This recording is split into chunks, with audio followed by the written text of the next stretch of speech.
कार्यक्रम की शुरुआत आपसे करता हूं और मैं आपसे जानना चाहता हूं कि आज प्रचार कार्य समाप्त हो गया है। भारतीय जनता पार्टी अपने लिए क्या उम्मीदें देखती है और जिन मुद्दों को लेकर आपने जनता के बीच पिच किया, प्रचार किया, आपको क्या उस तरह का रिस्पांस मिला? देखिए ब्रजेश जी, जो अभी चुनाव लोकसभा का हुआ था और उसमें जो रिजल्ट आया था उससे बहुत सारा उत्साह लेकर समाजवादी पार्टी प्रसन्न थी।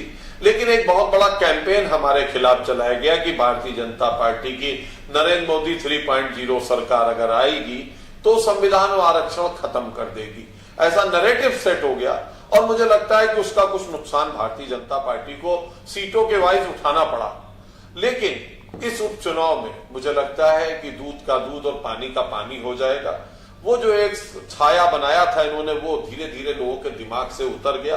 और योगी आदित्यनाथ ने जो जबरदस्त कैंपेन चलाया, हमारी सरकार है उनके नेतृत्व में, हमने विकास के कार्य किए, हमने कानून व्यवस्था संभाली, हमने तमाम अच्छे कार्य किए और उत्तर प्रदेश की जनता को योगी आदित्यनाथ के नेतृत्व में दोबारा सरकार दी और उन कार्यों को किया जो जनता बरसों से सोचती थी कि सरकार ऐसी होनी चाहिए जो जनता के द्वारा चुनी जाए, जनता के हित में काम करे। मुझे लगता है कि उपचुनाव में बहुत बड़ा एक जो आपने कहा कि क्या हुआ, ये हुआ कि जो जातियां, इवन उस जाति जिस जाति से अखिलेश यादव आते हैं, और मुझे लगता है करहल का परिणाम आपको बताएगा कि लोगों ने परिवारवाद को नकार दिया है। लोग जुड़े हैं, बटे नहीं, और ऐसा परिणाम देंगे जो मुझे लगता है कि आगामी जो इस तरह के दल हैं जो मौके पे एक दूसरे से जुड़ जाते हैं और मौके पे एक दूसरे से टूट जाते हैं और केवल परिवार की बात करते हैं, उनके खिलाफ भी उन्हीं की बिरादरी ने वोट किया है। और योगी आदित्यनाथ के नेतृत्व में Bharatiya Janata party landslide victory होने जा रही है और मुझे लगता है करहल की विक्ट्री सबसे ज्यादा जोरदार होगी।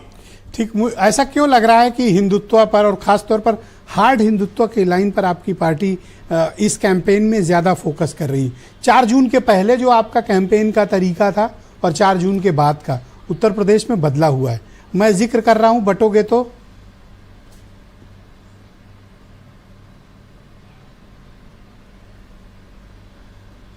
हेलो, आप मुझे सुन पा रहे हैं वाजपेयी जी?